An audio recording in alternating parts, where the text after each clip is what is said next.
Bismillahirrahmanirrahim.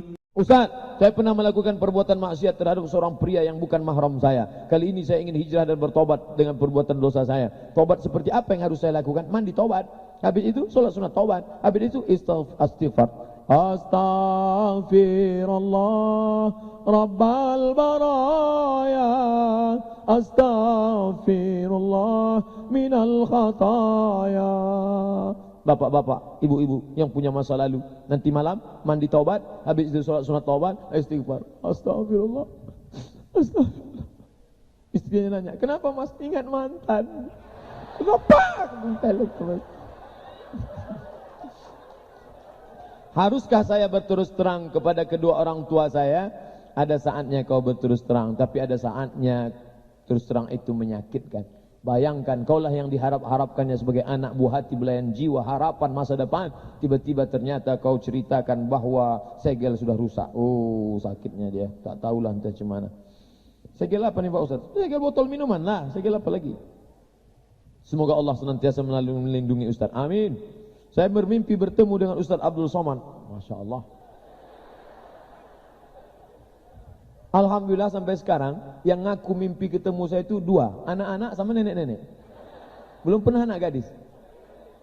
Kita lanjutkan ya. Saya mengatakan kepada Ustaz, ya Ustaz, hafalan yang saya hafalkan saya hadiahkan seluruh pahalanya untuk orang tua saya. Kemudian saya nangis dan Ustaz Somad pun ikut menangis. Bagaimana pandangan ulama tentang suatu mimpi tersebut? Mimpi ada tiga.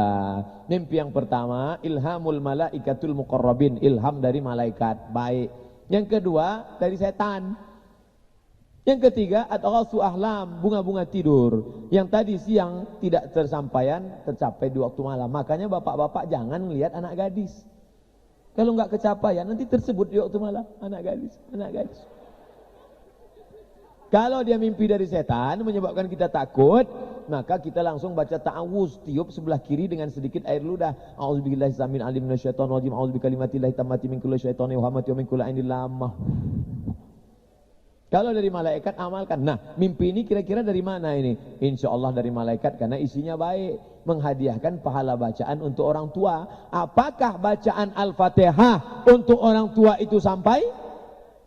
Untuk para nabi, orang soleh, wali-wali, orang tua-tua kami, para ulama kami, Al-Fatihah. A'udzu billahi minasyaitonir rajim. Bismillahirrahmanirrahim. Alhamdulillahirabbil alamin. Arrahmanir rahim. Maliki yaumiddin. Iyyaka na'budu wa iyyaka nasta'in. Ihdinas shiratal mustaqim, shiratal ladzina an'amta 'alaihim ghairil maghdubi 'alaihim waladdallin. Amin. Sampai enggak sampai? Sampai. Kok yakin Ustaz sampai? Enggak balik kan? Berarti sampai. Ustaz nggak punya dalil. Masa nggak balik langsung sampai? Dalil pertama, Nabi menusukkan pelepah korma ke makam. Sahabat bertanya, kenapa kau tusukkan? Pelepah korma ini bertasbih, tasbihnya sampai ke makam. Apa kata Imam Nawawi dalam kitab Al-Majmu', dalam kitab Al-Minhaj Syarah Sahih Muslim Ibn Al-Hajjaj?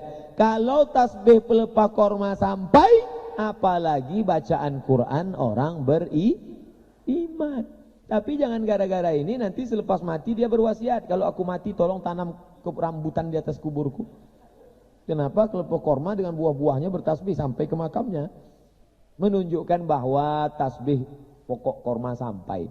Dua, kata Nabi, kalau ada orang meninggal cepat-cepat kuburkan, jangan tahan jenazahnya lama-lama. Pada bagian kepalanya bacakan Al-Fatihah, pada bagian kakinya bacakan ujung Al-Baqarah 3 ayat. Lillahi ma fis samawati wa ma fil ardh. Hadis riwayat Tabrani.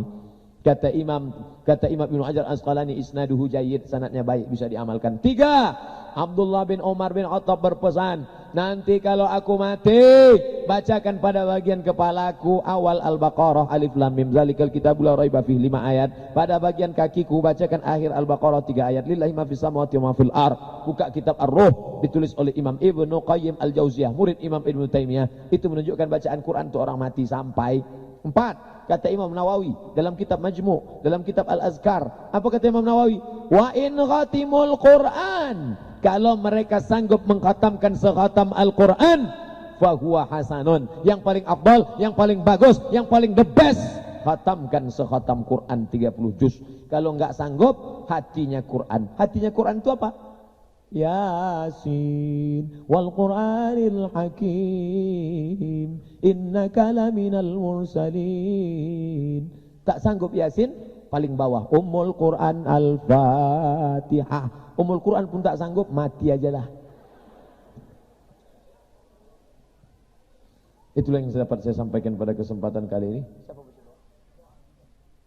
Saya nanya dulu, karena saya pernah acara langsung baca doa, selesai acara kata panitia, Pak Ustadz ketua MUI ada tadi. Maka saya tanya dulu, siapa baca doa? Silakan Ustadz Somad. Doa ini yang membacakan Abdul Somad, tapi diaminkan oleh Pak Tentara, Pak Polisi yang berjihad fisabilillah. Doa ini kabul karena orang-orang baik. Amin. Untuk itu kita bertawassul kepada Allah dengan membaca Ummul Quran Al-Fatihah. A'udzu billahi minasy syaithanir rajim. Bismillahirrahmanirrahim. Alhamdulillahi rabbil alamin. Ar-Rahmanir Rahim. Maliki yaumiddin. Iyyaka na'budu wa iyyaka nasta'in. Ihdinas siratal mustaqim. Siratal ladzina an'amta 'alaihim ghairil maghdubi 'alaihim waladdallin.